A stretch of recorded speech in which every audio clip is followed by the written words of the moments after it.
waters of the Yangtze River in China rises the biggest concrete structure on the planet.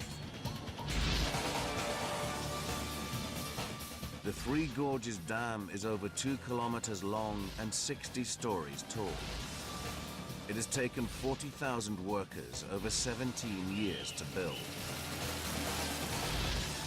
When it fully comes online, this one dam will produce over 20,000 megawatts of power, twice as much as all the nuclear power stations in Britain put together. It is the pinnacle of dam engineering.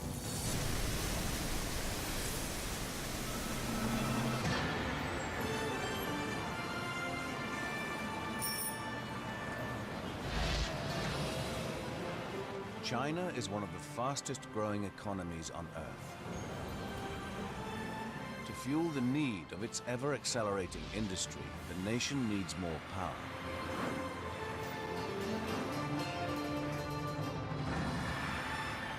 Much of this will be provided by an enormous dam spanning the mighty Yangtze River in central China, called the Three Gorges Dam.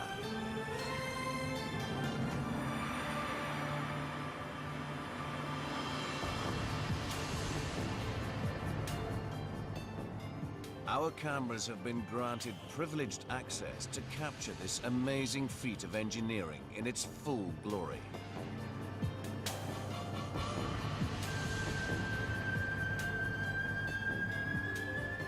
Before they could start building the Three Gorges Dam, the Chinese first had to divert the Yangtze River, which is almost 2 kilometers wide, and move over 1 million people from the area about to be flooded.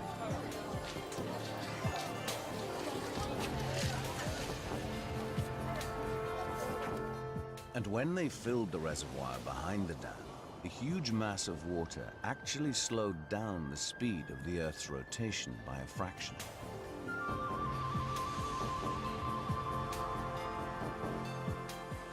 Well, the Three Gorges Dam is the biggest hydroelectric project in the world. This dam used 28 million cubic meters of concrete. Maybe one way to look at it is to say it's a solid pipe of concrete, 1 meter diameter, right around the world. It's a lot of concrete. But the Chinese authorities think it's worth the effort, as the Three Gorges Dam will provide clean and cheap electric power to millions of people.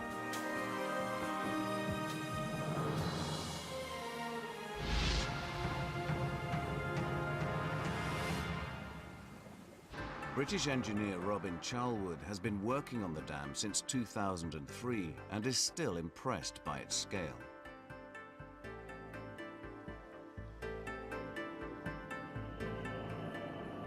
We're in one of the 3 very large powerhouses of the Three Gorges project. In this 700-meter-long room here, you can see 14 of the large turbine generators. Then beyond this one, a kilometer away is the second powerhouse, and then beyond that one is yet another powerhouse which will be underground in the rock on the far side of the river. Each one of these generators cost about $50 million, to give you an idea of the scale of this project. Debden Dam had 1 generator. Three Gorges has 32. Together they produce 5 million times more power than Debden. To drive them, the Chinese have harnessed the power of the mighty Yangtze River. In the reservoir behind the dam, the river now rises up to 60 stories above the riverbed. The water is channeled down gigantic concrete tubes towards the generators.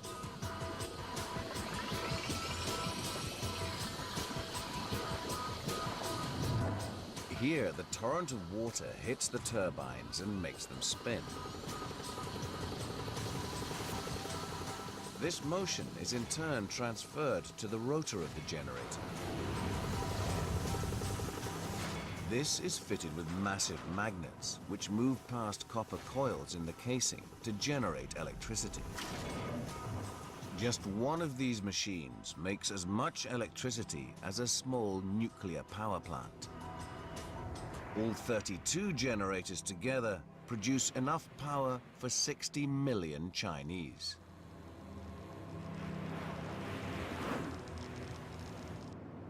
this project is setting a new benchmark in the international hydroelectric industry. It's almost twice the size of the next largest project, Itaipu in Brazil. And of course, it's only the first of a whole series of megadams that are under construction here in China. The Yangtze River is over 6,000 kilometers long, and in places several kilometers wide, the biggest river in China. It presents enormous logistical challenges to the dam engineers. As the Yangtze rises behind the Three Gorges Dam, it will flood over 150,000 acres of land along its banks. So the Chinese have to relocate over 1 million people from the land behind the dam. Thousands of new houses have to be built for the displaced citizens to live in. Then the engineers can begin to dam the river. We're standing here amongst some of the rocks and these precast concrete blocks that were used to create the cofferdams to control the river during the construction of the Three Gorges project. Controlling the river to allow the construction of this huge project was clearly a major undertaking. I mean, the Yangtze River is one of the largest rivers in the world, very fast, very deep. So building these cofferdams and to allow a safe construction was a major operation. The Chinese claimed that this was the largest and most difficult diversion ever undertaken for a hydroelectric project, and you look at the scale of it, they were absolutely right. This was huge.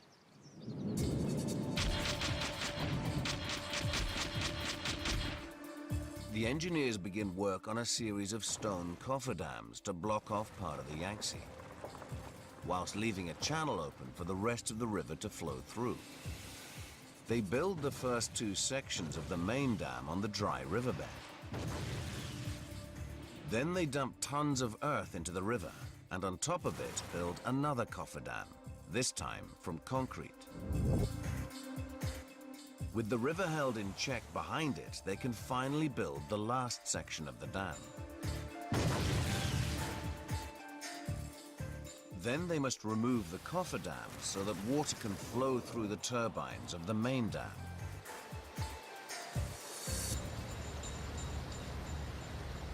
Having built such substantial cofferdam structures, it's a major challenge how to remove these things. So in the earlier stages, where they were built of very large rocks like this, then that could be handled with big excavator equipment, relatively conventional. But in the final stage, where they had a solid concrete wall to remove, this required some serious innovation. Unlike the cofferdam in Marais, the Chinese version is too tall to simply leave it in place. So the Chinese engineers build it leaving holes for explosive charges. On the 6th of June 2006, they filled them with 190 tons of dynamite and hold their breath.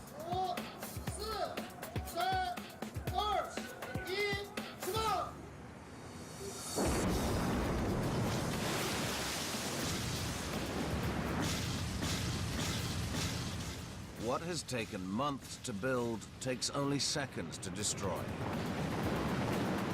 As the cofferdam crumbles, it unleashes the water stored behind it.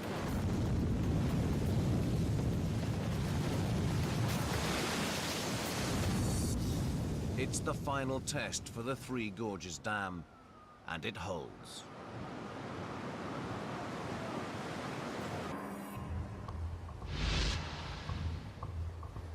The Three Gorges Dam takes concrete construction to new heights. You look at it, you can just picture the thickness of the concrete at the base of the dam, the height of it, 180 meters, and it's 2 kilometers long. So it's a colossal amount of concrete.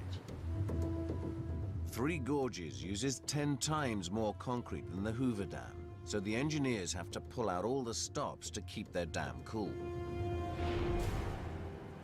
They basically used everything in the book. They cooled the aggregates and the materials, the sands, before they put it into the mix. They added ice. They did everything they could to get the temperature down as low as they could before it started to warm up all by itself. And here, because of the issue of some of the summer weather being especially hot, July and August, they actually went so far as to use a fog spray system to blow effectively a fog blanket over the top of the dam, with the objective of blocking the solar radiation from piling down into the concrete and adding to the heat that was being generated on the inside.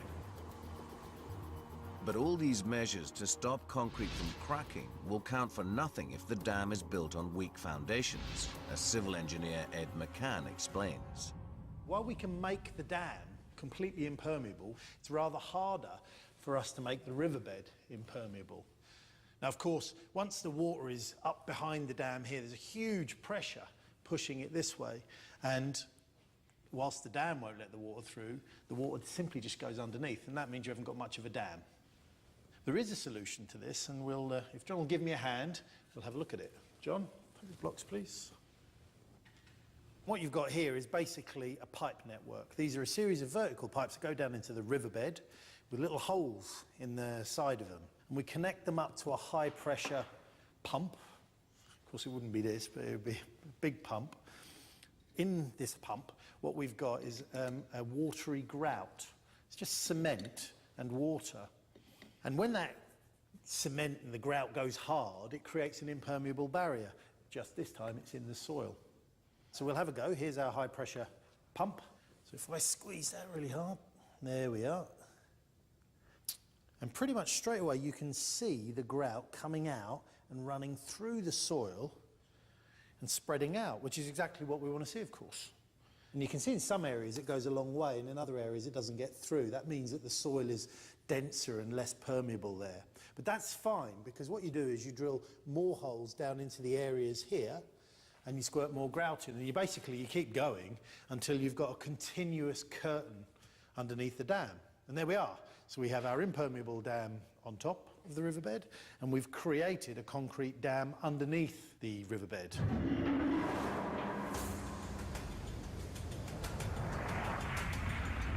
To create an impermeable concrete curtain beneath the Three Gorges Dam, engineers drive 100 kilometers of tubing down into the granite bedrock.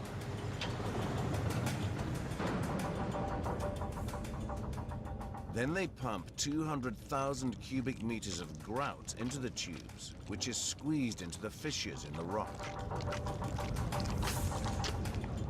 As the grout hardens, it turns the leaky rock into a solid waterproof base for their dam.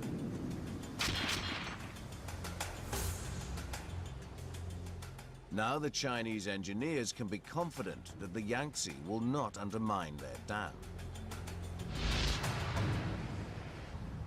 Basically, the dam holds back a large volume of the water during the flood period. Here it can hold back about 22 billion cubic meters of water. And then it's released in a controlled way through this system of 46 spillway gates and these chutes that you can see below me here. The design of a spillway like this has to deal with the force of the water as it drops over 100 meters in this case here, and then achieves huge velocity at the bottom of the dam. To deflect the force of the water crashing down, the Chinese use technology similar to the Grand Coulee. As the water levels rise, engineers open a series of gates to drain the floodwater from the reservoir. But if the water fell straight down, it could undermine the foundations of the dam. So the engineers fit the spillway with concrete chutes. Unlike the Grand Coulee ramp, which is underwater, the Three Gorges chutes hurl the water into the air. Once airborne, the water breaks up into small droplets and loses much of its destructive energy. It lands over 100 meters downstream, where it can't do any damage. So now when they open their spillway gates, the Chinese have nothing to worry about.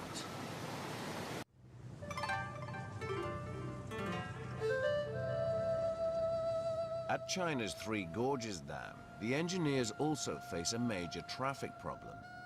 Their dam sits on one of the busiest rivers in Asia.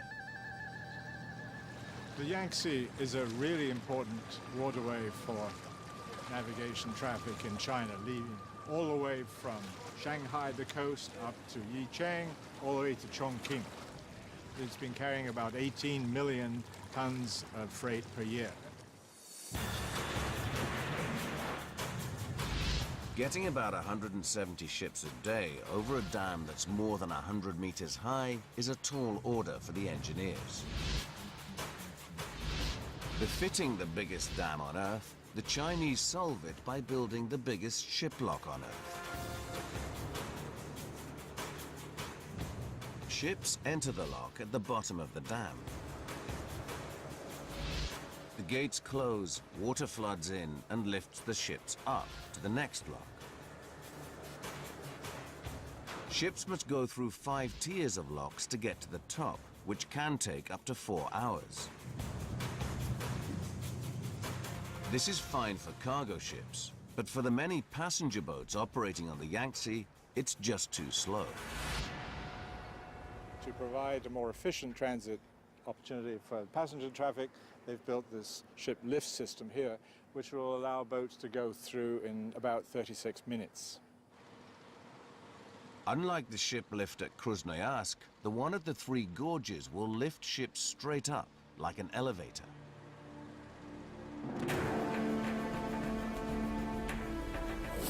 And the secret of its success will lie hidden in its concrete walls. The engineers will fit a series of massive counterweights that will do most of the lifting.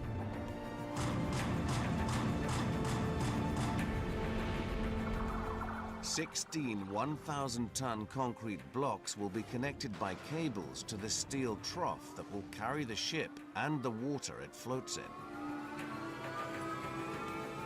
As the counterweights drop, they will hoist the trough upwards and lift the ship to the top.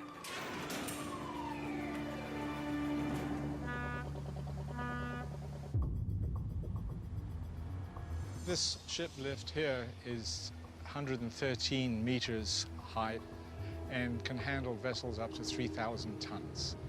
It'll make it the largest in the world and twice the size of the one at Krasnoyarsk. Certainly when you look at the structure now, it's got a ways to go in terms of construction. It won't be finished till 2015, but it's clearly huge. It's another very impressive achievement underway here. The Three Gorges Dam produces more power than any other, but that's not the main reason it was built. The Yangtze River is notorious for its really severe flooding. Over the last 2,000 years, there's been about one major flood every 10 years. In 1931, there was a really bad one, killed about 135,000 people, destroyed almost 2 million homes. And so this is the main reason why they've built the Three Gorges Dam, is to control this terrible flooding problem. The dam blocks the path of the destructive floodwater. The water is stored in its reservoir and is then released in a controlled way.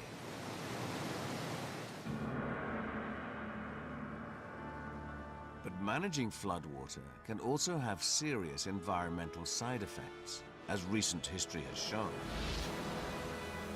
In 1970, Egyptian engineers built the Aswan High Dam across the River Nile to control flooding.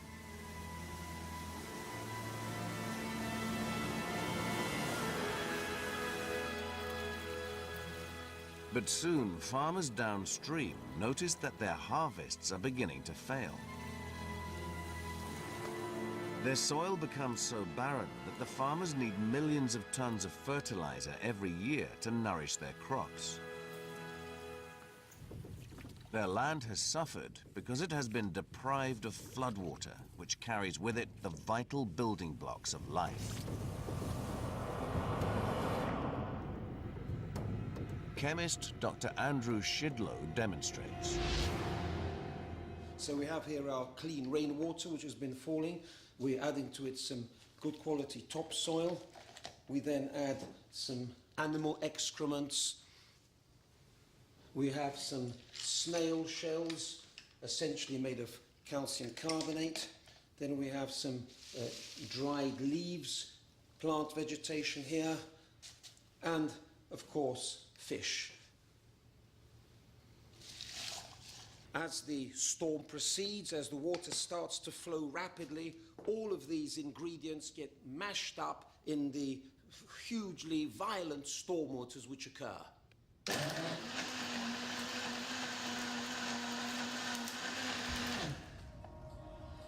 So here we have it, a veritable cocktail of Mother Nature's most important plant nutrients: nitrogen, phosphorus, calcium, magnesium, and potassium. But if floodwater stops flowing, these nutritious particles of silt will begin to settle. This is a big problem, especially at the biggest dam in the world.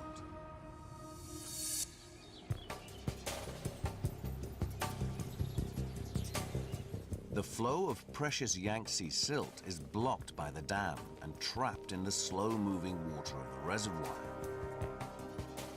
It rapidly sinks to the bottom where it builds up. The silting problem on the Yangtze is a huge problem. The total amount coming down is about 500 million tons per year, which equates to about 1 kilometer cube. Perhaps enough to fill big sports stadiums hundreds of times. It's a huge amount of silt. If this silt remains trapped behind the dam, it would mean that farmers, fishermen, and wildlife would be deprived of nutrients in the water for hundreds of miles downstream. And the tons of settled silt or sediment could build up in the reservoir and threaten the dam itself.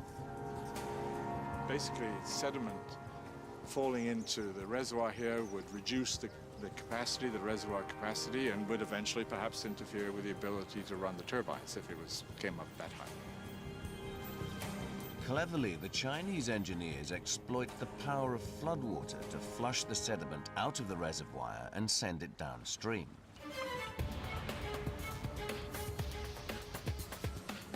They installed sluice gates deep inside the dam. Each gate weighs as much as a bus and needs a powerful hydraulic piston to lift it up.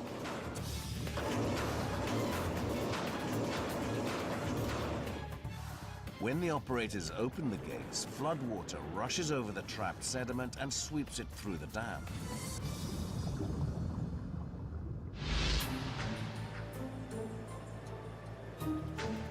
This way, the Chinese authorities hope that it will be at least another 100 years before the buildup of sediment affects power production at the dam.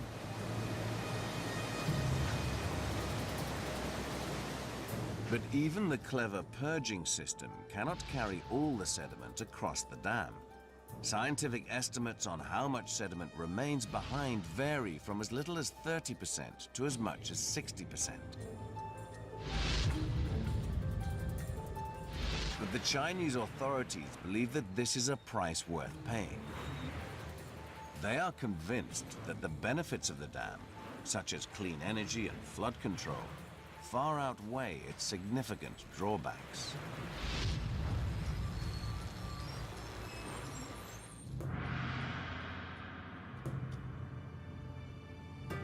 As the Three Gorges project draws to completion, its scale is breathtaking. Even with some of its turbines still to be switched on, it produces more power than any other dam in the world.